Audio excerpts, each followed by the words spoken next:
Mon chéri, Oui, serait peut-être temps de faire un dépistage de la prostate, non? j'en ai pas. Ouais, qu'est-ce qui te fait dire ça? Moi, je crois ce que je vois, de toute façon. Ah ouais, parce que si tu le vois pas, ça existe pas.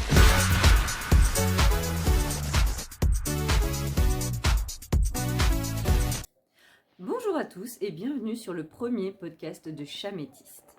Je me permets de vous déranger un petit peu car j'ai un léger coup de gueule à lever et j'aimerais aider les sceptiques à croire un peu plus en la lithothérapie.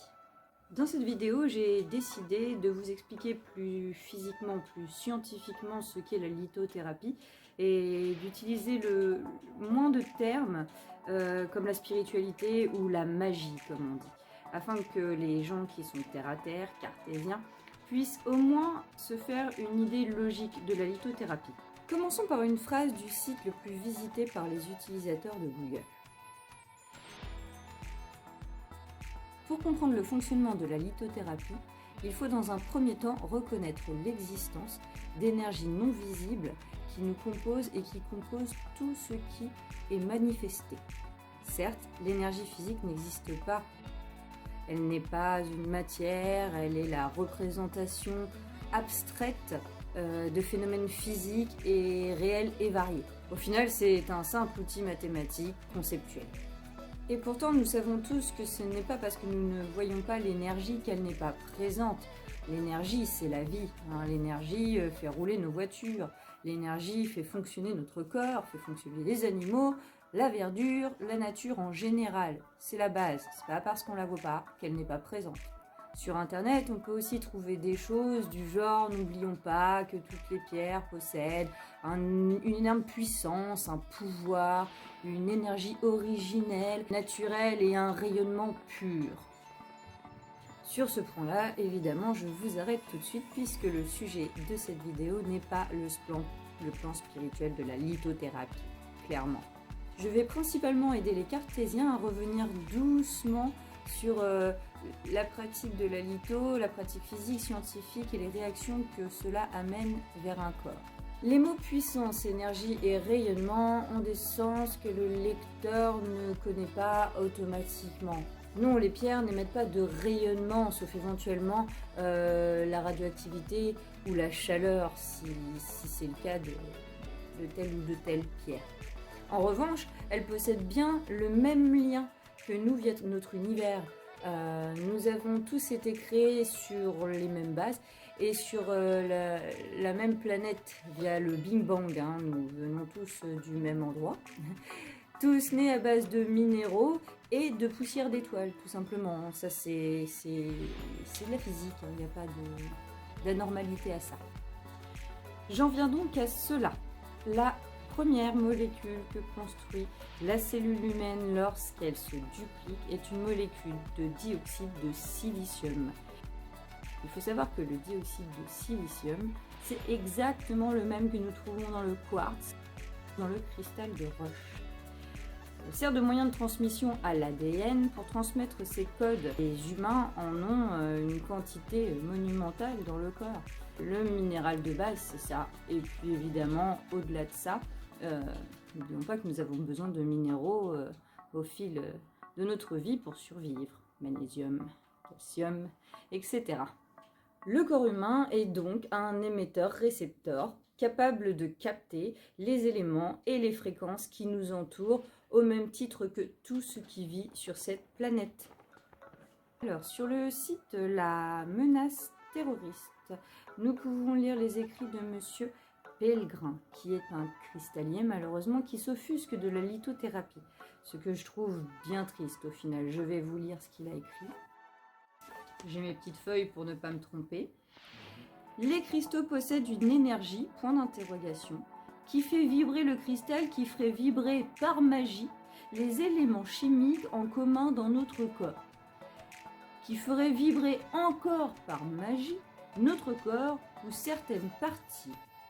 Et le tout entrerait en résonance. Alors, il pose la question comme le plus terre-à-terre des mecs, ce que je comprends très très bien, mais c'est assez vexant d'utiliser le mot comme par magie alors que physiquement c'est logique au final.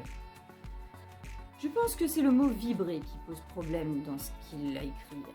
On utilise le mot vibrer pour pouvoir, quand on vous explique, que vous puissiez vous faire une image de ce qui se passe entre la pierre et le corps, ce qui me paraît tout à fait évident. Évidemment, la vibration en elle-même n'est pas si présente que ça.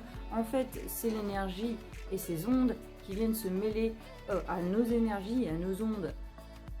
On utilise le terme vibration parce que c'est le plus simple à représenter, tel que dans la théorie des cordes où on dit que le principe de base étant qu'une corde qui vibre peut en faire vibrer plusieurs autres.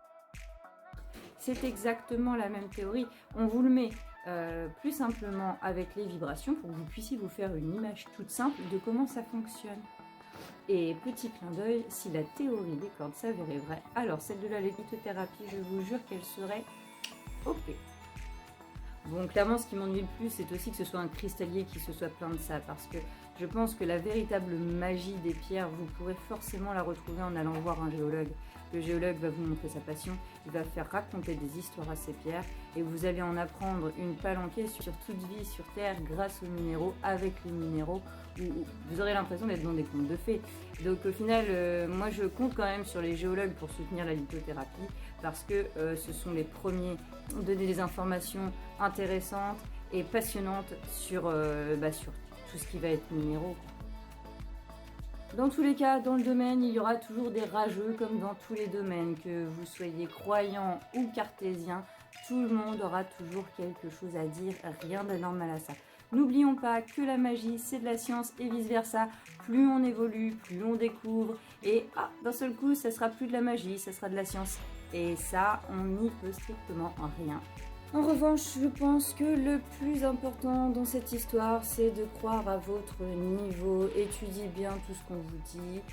Regardez sur internet, regardez les pour, regardez les contre et faites-vous votre avis, ça reste le plus important. Étudier les arguments des camps opposés, c'est le plus logique pour que vous soyez rassurés. En tant que cartésienne, mon avis personnel, en sachant que je suis aussi lithothérapeute, il est là.